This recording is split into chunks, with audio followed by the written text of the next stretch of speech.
I think what I would like us to talk about today is where we are as women in the world that we live in today. How does that affect us in our daily lives? Where does our true power and purpose lie as women? Why were we even born and the human female? So when you look at a human female and a human male, what are the differences that males have more mass? Males have more mass. Like muscle and bone structure, and females seem to have less. Correct. The women are pretty and more colorful. Okay. Women are pretty and more colorful. But there is one really important difference between men and women. And that is the shape of their bodies. Think about it. The shape of their bodies. Women are shaped like this. Okay. Women are shaped like a vessel. You know what a vessel is? A vessel is like a pot that you carry water in, a vase that you put flowers in, something that holds something fluid.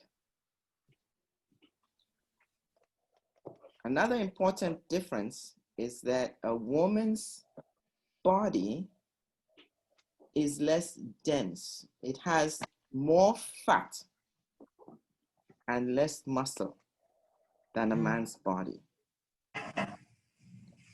Why would that be important at all? These are things that we kind of take for granted. We don't really think about them. You know, it's like, why is a woman's, if you take a man and a woman and you throw them in the water and neither one of them can swim, the man is going to sink a lot faster than the woman. I want us to think a little bit about what these differences mean for us as women. So I'm going to ask you to put that idea sort of in the back of your mind. And let's talk about something else, which is women have often and almost always been second-class citizens. Women have fought very hard for equal rights within the society. And it seems that after all the hard fights and struggles, here we are living in a world where I'm going to ask each and every one of us, what do we think? How do we feel about the world in which we live today as women? Are we happy in it? Well, I'm saddened by the lack of heart connection right now.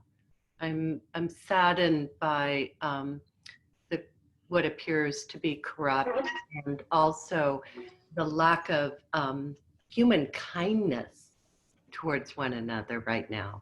Mm-hmm. I was going to say that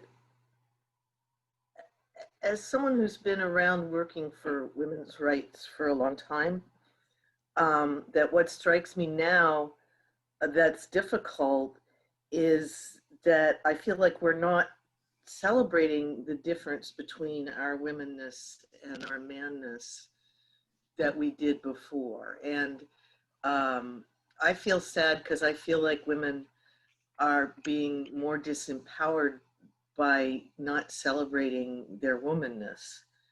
I feel like it's very hard to be a man or a woman or another gender in this world. And I think that all of us are blessed with different skills to move ahead with them if we're open to not trying to have skills that we're not supposed to have. That takes us into another subject, which is our womanness and our manness. And, you know, you talk about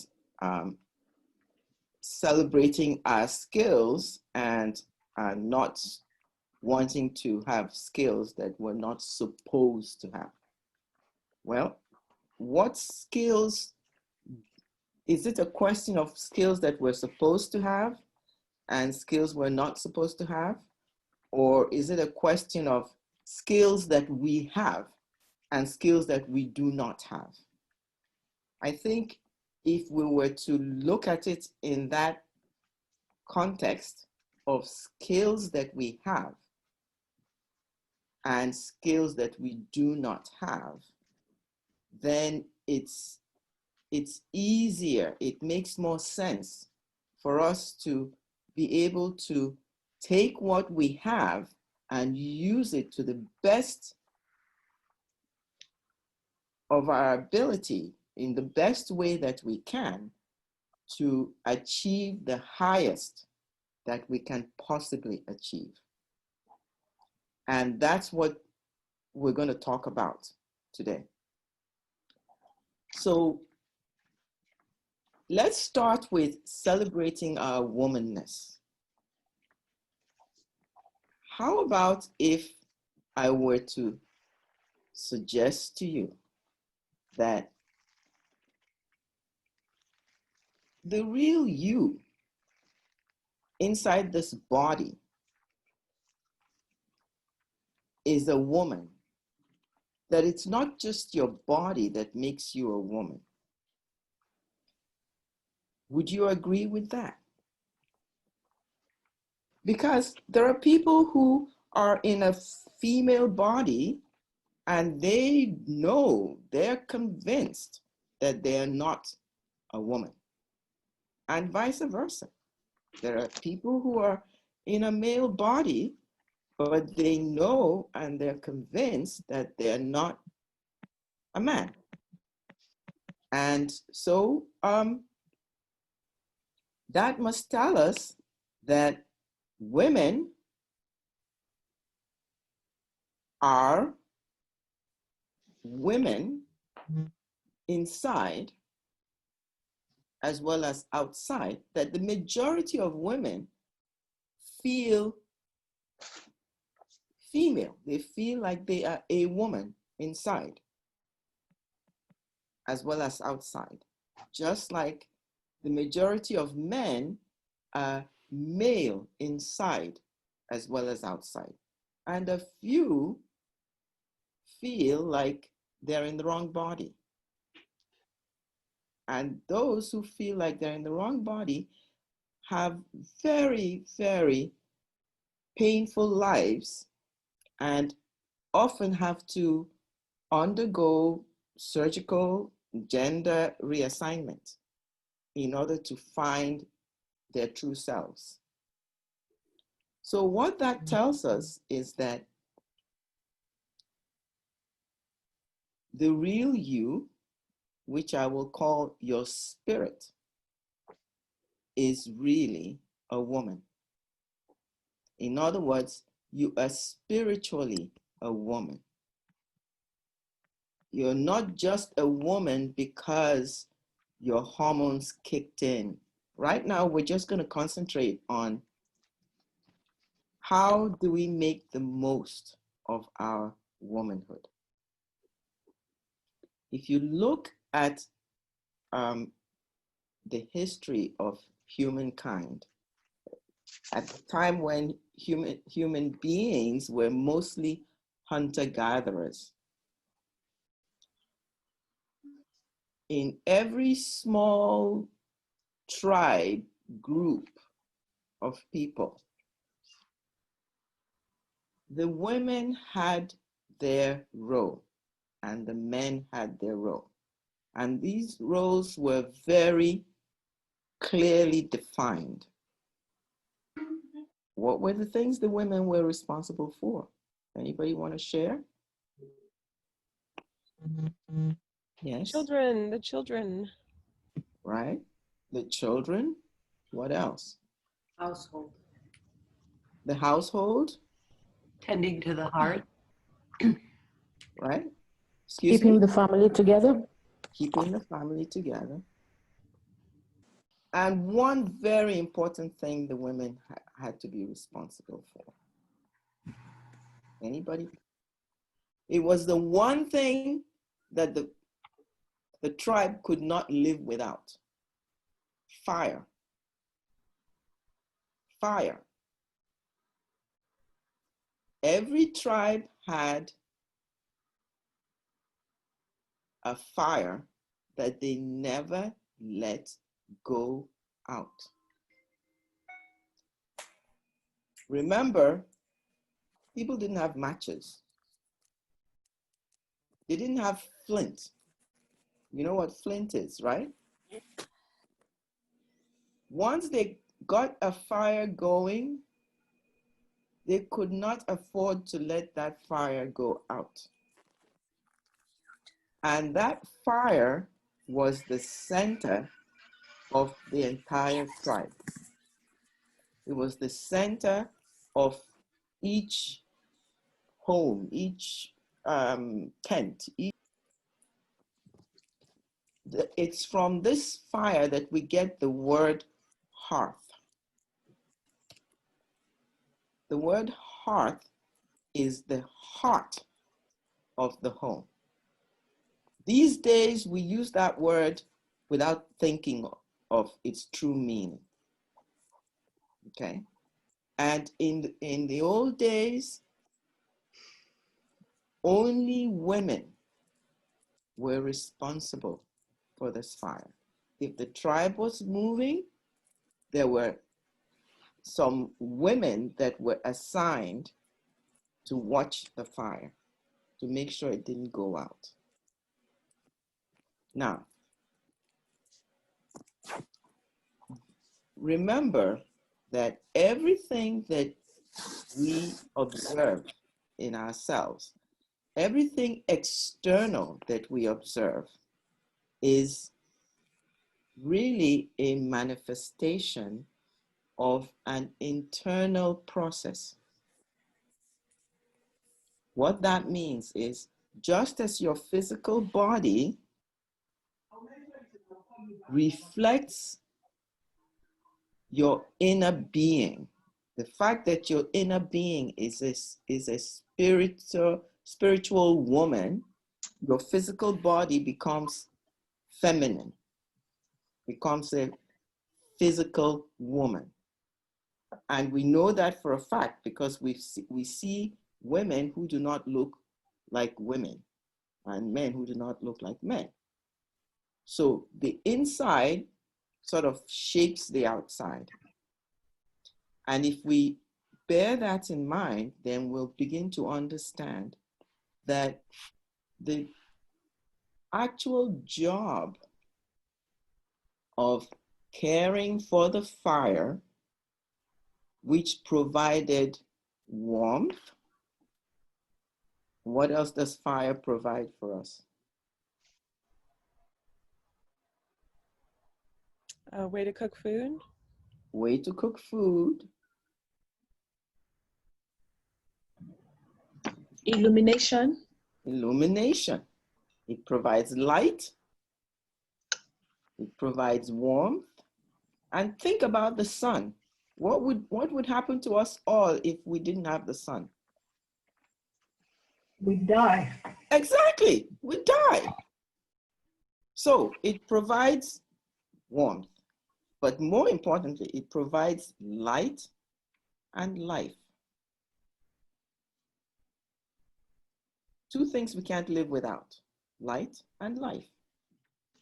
And it was the woman's job to preserve that at all costs, at all times. Now, let's take that and translate it to that which is invisible to the physical eye.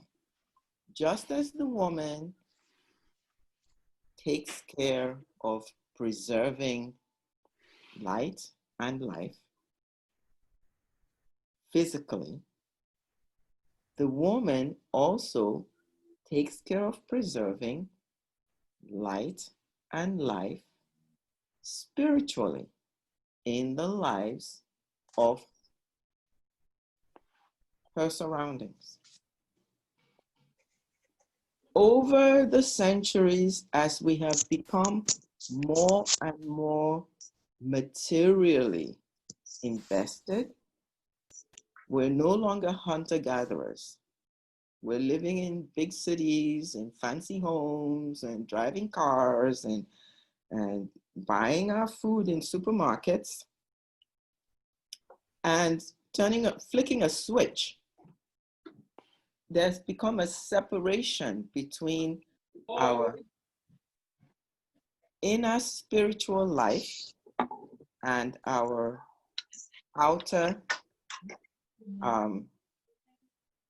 physical life. Women are no longer needed to carry that fire around. Women are no longer needed for the things that they were considered valuable for. And so what do we have today? A world in which they seem to have lost their place. However, their spiritual job doesn't just disappear simply because their material job has been lost. We have so separated ourselves from our real spiritual life and purpose that we find ourselves almost without a place in the society. And because we find ourselves without a place in the society, we're struggling to become equal with men. And to become equal with men in a society that is materially invested is like trying to develop or learn skills that we do not have and have never had and will never have. And that's really important because the skills that we have are such valuable skills, and yet we've lost them. And we have a society that has lost its heart, because the word hearth is the heart of the people. And the woman is the keeper of the hearth. Let me also impress upon you that we human beings are not the only beings that exist in the universe. There are beings in all parts of the universe. We can't see them. We do not have the means to communicate with them in a physical way. But does that mean we can't communicate with them? No, we can communicate with them because all beings are spiritual beings. We are spiritual beings, they are spiritual beings. You happen to be an earth woman because you're a spiritual woman in an earthly physical female body. That's what makes you an earth woman. So if we consider the possibility, the idea that there are beings in all the universe, then that tells us that there are beings in all planes or spheres or dimensions. Use the word that best helps you to understand this. In all dimensions of life and of the universe. And so there are male beings and there are female beings in all spheres and all dimensions of the universe. Ancient people already had a sense of the existence of these beings.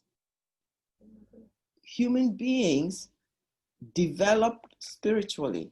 They become stronger, they become purer, they become better human beings, the more they pay attention to their inner self and how their inner self functions. So let's just think about the idea, the possibility that there are many planes above us in which there are women spirits. And these women spirits are stronger, higher than we are. Because we here on earth are imperfect beings. We're trying to become stronger. We're trying to become better. We're trying to rise higher. But above us are higher beings. And above them are even higher beings. And above them are even higher beings.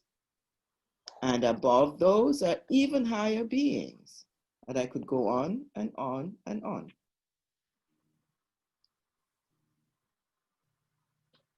All these beings that are higher are mentors for those who are below them. And all these beings, ultimately, if one goes higher and higher and higher, then we have to come to a point where we are able or we can conceive of an ultimate, highest, primordial being. And so, in fact, there is an ultimate, highest, primordial female being that is the highest starting point of all that is female, all that is womanly, all that is woman, and is the ultimate primordial female queenly or motherly being. Whichever word works best for you to envisage this, use it. Below are then female beings who in their activity are able to help the females who are below them. I would like you all to be aware that there are higher women beings who can be helpers and mentors to you. All you need to do is open up yourself and reach up and ask. Ask for a helper and make contact with your helper. And make daily contact with your helper. Your helper is a female being, if you want to use the word person, because it's a real person that knows exactly what you're going through at any time, that knows whatever it is you're struggling with, and is able to send you encouraging help. Every society, every single group of people in their development have been aware of these higher helpers. And many could actually see them and communicate with them. So many of these societies call them goddesses. And the male ones were called gods. They saw them as gods because they stood higher, they were stronger, they were lighter, if you want to use that word, and they were more powerful. So one could say there are, in creation, in the universe, there are higher beings that have been looked upon as gods and goddesses. And the ones that are goddesses are helpers and guides and supports for women, specifically for women. Women can get the help they need to fulfill and achieve that which they need to fulfill and achieve.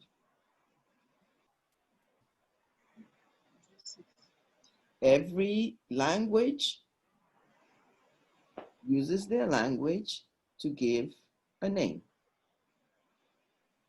But these beings really do exist. And they're always open and available to you as a human being to turn to